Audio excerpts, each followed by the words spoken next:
Hello, you're watching Air News Daily on Thursday the 23rd of April, and I'm Jeremy Spake.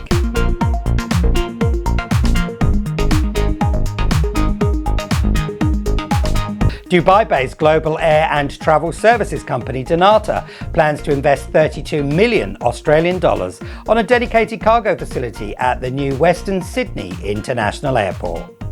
The complex will include a 5,000 square metre warehouse located within the airport's cargo precinct.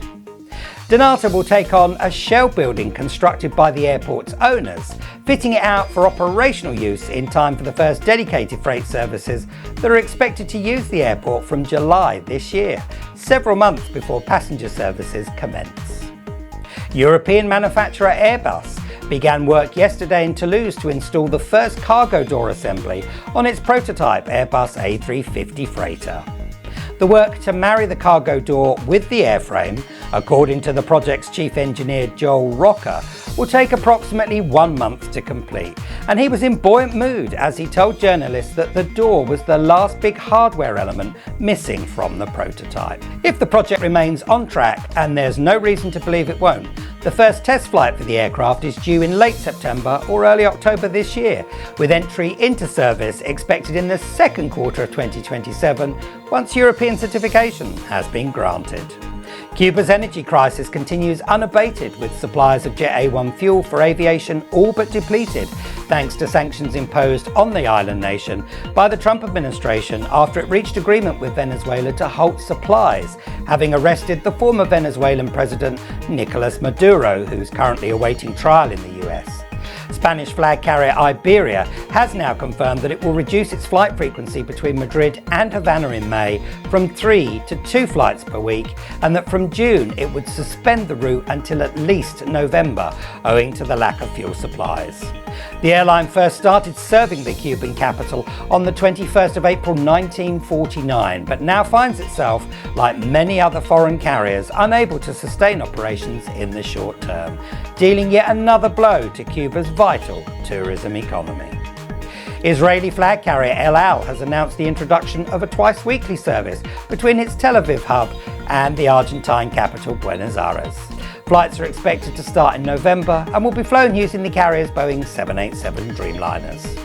The route is being made possible thanks to an Israeli government subsidy equating to $5.4 million per year to ensure the route's viability. Although, as it stands, there has been no indication for how long the subsidy will continue.